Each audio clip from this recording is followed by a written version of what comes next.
update ng bayan. Maasahan anumang panahon.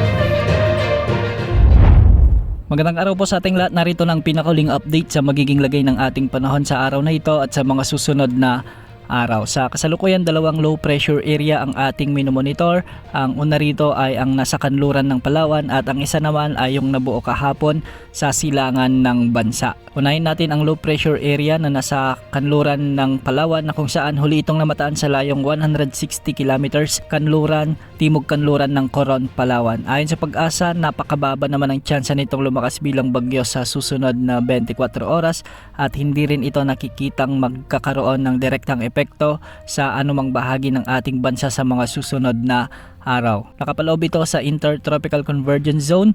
Dahil nga sa LPA na ito, asahan ang maulap na kalangitan na may mga kalat-kalat na pagulan at thunderstorms sa probinsya ng Palawan. Kaya ang mga lugar dito ay pinag-iingat sa banta ng mga biglang pagbaha o pagguho ng lupa, lalo na kung may mga katamtaman hanggang sa minsan ay malalakas na pag-ulan. Samantala, umiiral naman ang shear line sa may mainland Cagayan na kung saan magdadala ito ng maulap na papawirin na may mga kalat-kalat na pagulan at isolated thunderstorms. Posible din ang banta ng mga biglang pagbaha o pagguho ng lupa, lalo na kung may mga umiiral na katamtaman hanggang sa minsan ay malalakas na pagbuhos ng ulan. Amihan naman ang weather system na nakakaapekto pa rin sa Batanes, kung saan makakaapekto ito dito na magdadala ng bahagyang maulap hanggang sa maulap na papawirin na may mga kasamang isolated light rains o kalat-kalat na mahinang pag-ulan. Kung mapapansin natin ay nagdadala pa rin ng bagyang maulap hanggang sa maulap na kalangitan na may mga kasamang isolated rain showers and thunderstorms ang Intertropical Convergence Zone sa buong Visayas, buong Mindanao,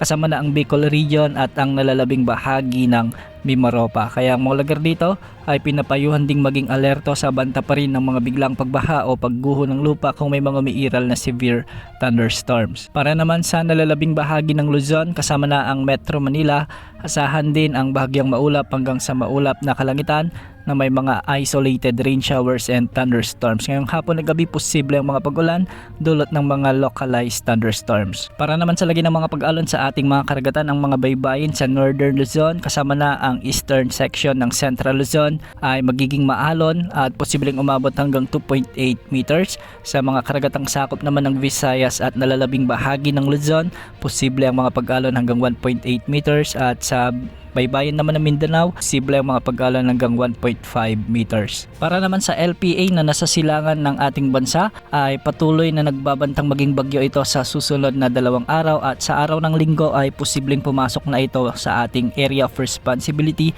bilang isang bagyo. Tatawagin ito ng Pag-asa bilang bagyong Tino, ang ika-20 bagyo sa ating area of responsibility at sa kasalukuyan ay nakikita natin ang kanyang forecasted track. Posible itong kumilos ng pakanluran sa mga susunod na araw at hindi inaalis ang posibilidad na maglandfall ito sa bahagi ng Eastern Visayas, particular sa may mga Samar at Leyte provinces. Tatawirin nito ang mga isla ng Cebu o di kaya naman ay Bohol kung mas mababa pa.